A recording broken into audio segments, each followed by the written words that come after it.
हरिरेति कणिक्रदत दीपं दर्शयामि दीपानान्तरेण महानैवेद्यं निवेदयामि।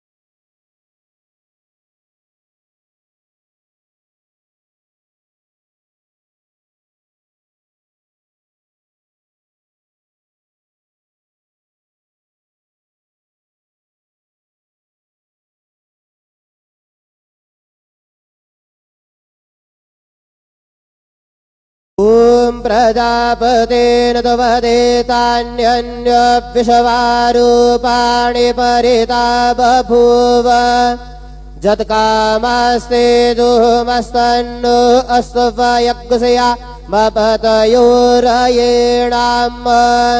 चतुष्कोणमण्डलं कृत्वा तदुपरि नैवेद्यपात्रं निधाय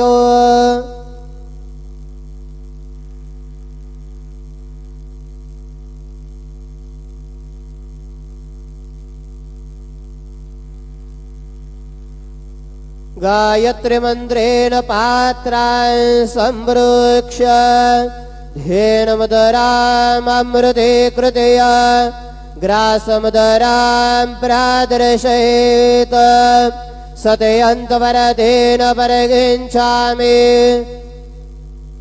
ॐ प्राणाय स्वाहा ॐ अपानाय स्वाहा ॐ व्यानाय स्वाहा ॐ उदानाय स्वाहा ॐ समानाय स्वाहा ॐ ब्रह्मणे नमः। मध्ये पाणिं समर्पयामि पुनर्नैवेद्यं निवेदयामि। ॐ प्राणाय स्वाहा ॐ अपानाय स्वाहा ॐ व्यानाय स्वाहा ॐ उदानाय स्वाहा ॐ समानाय स्वाहा ॐ ब्रह्मणे नमः। नैवेद्यं निवेदयामि हस्तप्रक्षालनं समर्पयामि मुखप्रक्षालनं समर्पयामि। सद्गुरु साईनाथ देवताभ्यो नमः। प्रार्थनापूर्वक नमस्कारं करोमि।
आता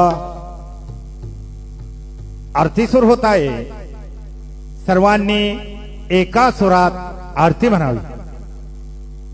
अब आरती शुरू हो रही है। आप सब एक सुर में आरती गाइए। श्री सच्चिदानंद सद्गुरु साईनाथ महाराज के जय। घेऊन पंचारती करू बाबा से आरती, करो साईं से आरती, करो बाबा से आरती। उठाओ उठाओ बांधव वाळू हार माधव, साईर माधव वाळू हार माधव। करोनी आस्थिर मन पाहु गंभीर हे ध्यान, साईंचे ध्यान पाहु गंभीर हे ध्यान। कृष्णनाथा दत्त साई जडो चित्त तुझे पायी, चित्त बाबा पायी जडो चित्त तुझे पायी। आरती साई बाबा सौख्यदातार जीवा, चरण रजातले द्यावा दासा विसावा, भक्ता विसावा। आरती साई बाबा जाळूने आनंद, सस्वरूपी राहे दंग।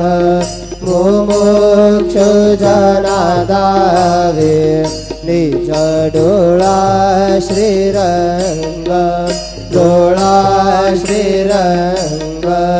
आरती साई बाबा जया मने जैसा भाव, तया तैसा अनुभव। दावे से दया घना ऐसे तुझे माव, तुझे माव। आरती साई बाबा तुमाचे नाम घ्याता, हरे संस्कृती व्यथा। अगाध तव करणे मार्ग दाविसी अनाथा, दाविसी अनाथा। आरती साई बाबा कलियुगे अवतार, सगुण पर ब्रह्म साचार। अवतीर्ण झाला से स्वामी दत्त दिगंबर, दत्त दिगंबर। आरती साई बाबा 8 दिवसा गुरुवारे, भक्त करे ते वारे। प्रभु पद पहावया, भव भय निवारे, भय निवारे। आरती साई बाबा माझा निज द्रव्य ठेवा, तव चरण रज सेवा। मागणे हेची आता तुम्हा देवाधिदेवा, देवाधिदेवा। आरती साई बाबा इच्छित दिन चालक, निर्मल तोय निज सुख। पाजावे माधवाया, सांभाळ आपुले भाक, आपुले भाक। आरती साई बाबा सौख्यदातार जीवा, चरण रजातले द्यावा दासा वेसावा, भक्ता वेसावा। आरती साई बाबा जय देव दत्ता अवधूता हो साई अवधूता जोडण कर तव चरणे ठेवी तो माथा जय देव अवतरसे तू येता धर्माते ग्लानी नास्तिकांना हे तुला विसी निज भजने दाविसी नाना लीला असंख्य रूपांनी हरसे दीनांचे तू संकट दिन रजनी जय देव दत्ता अवधूता हो साई अवधूता जोडण कर तव चरणे ठेवी तो माथा जय देव यवन स्वरूपे ऐक्या दर्शन द्वादिधले संशय निरसुनिया तद्वैता गालविले गोपी चंदा मंदात्वांचे उद्धरिले मोमिन वंशे जन्मनि लोकांतारियले जय देव दत्ता अवधूता साई अवधूता जोडण कर तव चरणे ठेवी तो माथा जय देव भेदन तत्वे हिंदू यवनांचा काही दावायासे झाला पुनरपि नरदेही पाहसी प्रेमाने तू हिंदू यवनाही दाविसी आत्मतवाने व्यापक हा साई जय देव दत्ता अवधूता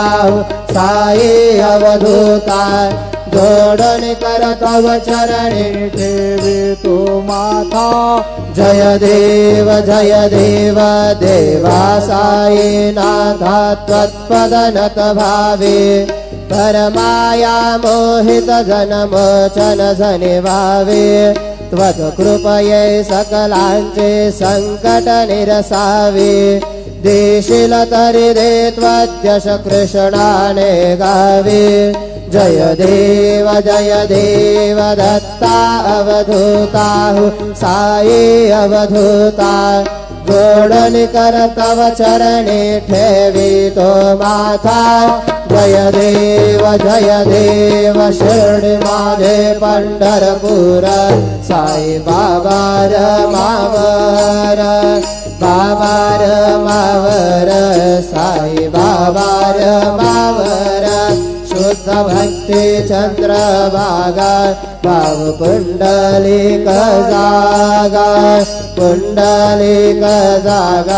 भाव पुंडलिक जागा याहो अवघे जन करू बाबा से वंदन साई से वंदन करू बाबा से वंदन गणु मने बाबा साई दाव पाव माझे आये धाव पाव माझे आये घाले लोटांगण वंदीन चरण डोळ्याने पाहिन रूप तुझे प्रेमे आलिंगन नम्य पूजन भावे वाळेन म्हणे नामा त्वमेव माता पिता त्वमेव बंधु सखा त्वमेव विद्या द्रविण त्वमेव सर्वं मम देव कायेन वाचा मनसेन्द्रियेण वा बुद्ध्यात्मना वा प्रकृति स्वभाव करोमि यज्ञं सकलं परस्मै नारायणाय समर्पयामि अच्युतं केशवं रामनारायणं कृष्णदामोदरं वासुदेवं हरि श्रीधरं माधवं गोपिकावल्लभं जानकीनायकं रामचन्द्रं भजे हरे राम राम राम हरे हरे हरे कृष्ण कृष्ण कृष्ण हरे हरे श्री गुरुदेव दत्त हरि ओम जन्नेन यज्ञमय जन्त देवा स्थानि धर्माणि प्रथमान्यासन्न तेहनाकं महिमान सजन्त यत्र पूर्वे साध्या सन्ति देवाः ॐ राजाधिराजाय प्रसह्य साहिने नमो वयं वै श्रवणाय कुर्महे समे कामान कामकामाय मह्यं कामेश्वरो वै श्रवणो दधातु कुबेराज वै श्रवणाय महाराजाय नमः ॐ स्वस्ति साम्राज्यं भोजं स्वाराज्यं वैराज्यं पारमेष्ठ्यं राज्यं महाराजमाधिपत्यमयं समन्तपर्याय स्यात् सार्वभौम सार्वा ईशान्तार्धा परार्धात् पृथिव्यै समुद्रपर्यन्ताया एकराणितदपेशलोक विगीतो मरुतः परविष्ठारु मरुतस्यावसङ्ग्रहे आवीक्षितस्य कामपरेर्विषवे देवा सभासदयति श्रीनारायण वासुदेवाय सच्चिदानन्द सद्गुरु साईनाथ महाराज की जय अनंता तुला ते कसे रे स्तवावे अनंता तुला ते कसे रे नमावे अनंता मुखांचा शेष गाता नमस्कार साष्टांग श्री साईनाथा स्वरावे मने त्वत्पदानेत्य भावे पुरावे तरी भक्तीसाठी स्वभावे तरावे जगातारुणे मायताता नमस्कार साष्टांग श्री साईनाथा वसे जो सदा दावया संत लीला दिसे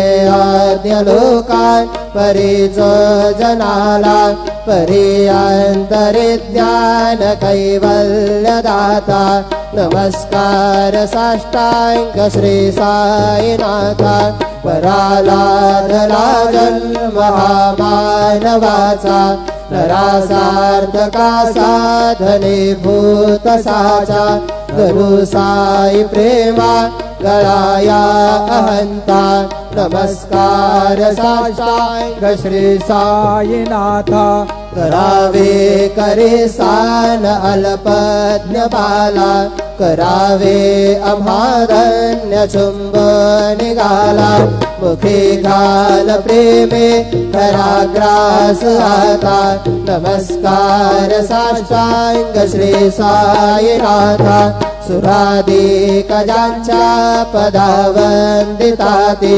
शुकाधिक जानते समानत्व देते प्रयागादि तीर्थे पदे नम्रहता नमस्कार साष्टांग श्री साईनाथा तुझ्या पदा पाहता गोप बाली सदा रंगलेचे स्वरूपी मिळाली करे रास क्रीडा सवे कृष्णनाथा नमस्कार साष्टांग श्री साईनाथा तुला मागतो मागणे एक द्यावे करा जोडितो दीन अत्यंत भावे भवी मोहने राज हातारे आता नमस्कार साष्टांग श्री साईनाथा ऐसा ये बा साई दिगंबरा अक्षय रूप अवतारा सर्व हि व्यापक तो श्रुति सारा अनुसया त्रिकुमारा बाबा ये बा काशी स्नान जप प्रतिदिवसे कोल्हापुर भिक्षे से निर्मल नदी तुंगा जलप्राशे निद्रा माहुर देशे ऐसा ये बार जोळे लोंबत से वाम धरे त्रिशूलडमरुधारी भक्ता वरद सदा सुखकारी देशूलमुक्तिचारी ऐसा ये वा पाये पादुका जपमाला कमंडलो मृगछाला धारण करशेवा नागजटा मुकुट शोभतो माता ऐसा ये वा तत्पर तुझाया जे ध्याने अक्षय त्यांचे सदने लक्ष्मी वास करे दिन रजनी राक्षसे संकट वारुने ऐसा ये वा या पर ध्यान तुझे गुरुराया दृश्य करे नयनाया पूर्णानंद सुखे हिताया नाविसे हरि गुण गाया ऐसा ये वा साई दिगंबरा अक्षय रूप अवतारा सर्व हि व्यापक तू श्रुति सारा अनुसया त्रिकुमारा बाबा ये वा सदा सत्स्वरूपं चिदानन्दकन्दं जगत्सम्भवस्थान संहार हेतु स्वभक्तेच्छया मानुषं दर्शयन्तं नमामीश्वरं सद्गुरुं साईनाथं भवद्वांसविधवं समार्तण्डवेद्यं मनोवागतीतं निर्ध्यानगम्यं जगद्व्यापकं निर्मलं निर्गुणं त्वां नमामीश्वरं सद्गुरुं साईनाथं भवाम्बोधिमग्नार्दितानां जनानां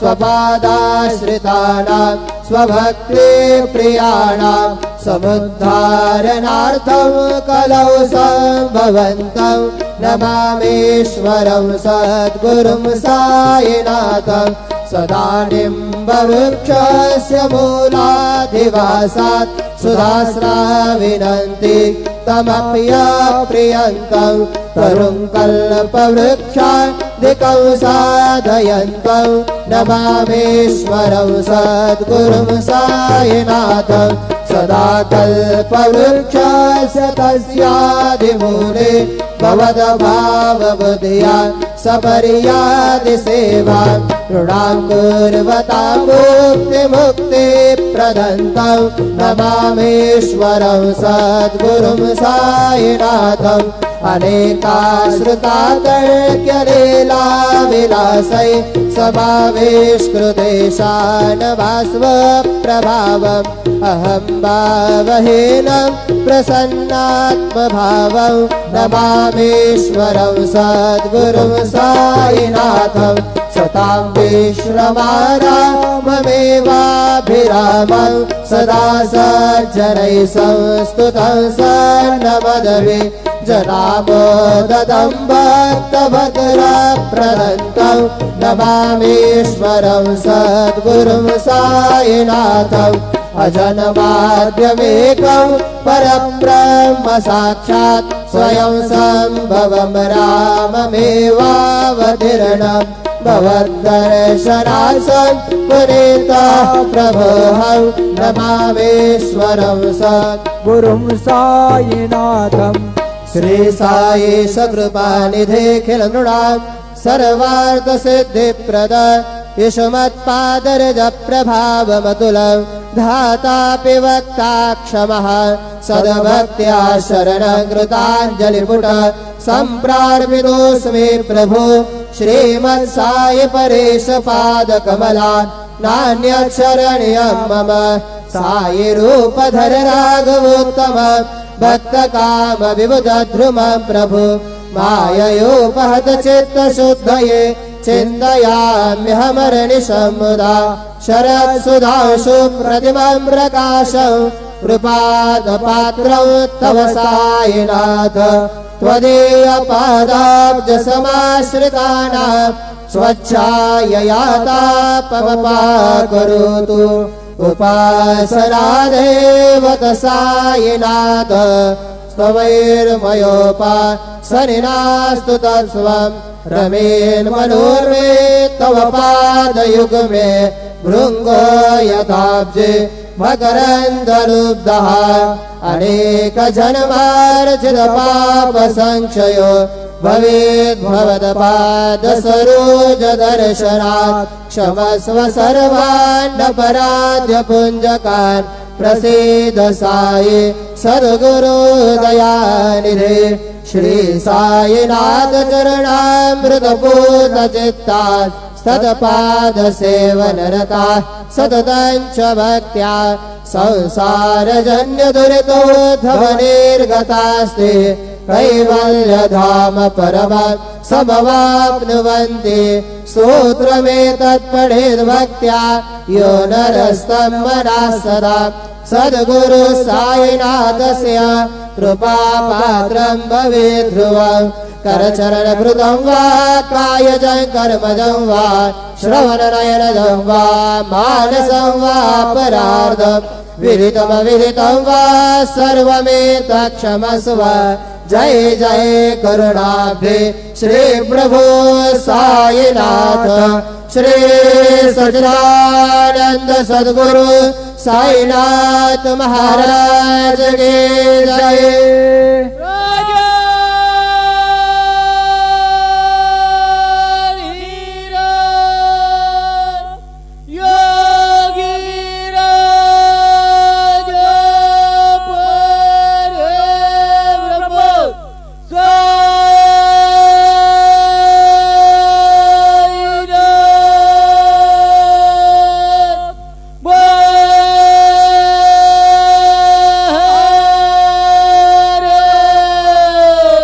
श्री सच्चिदानंद सद्गुरु साईनाथ महाराज के जय।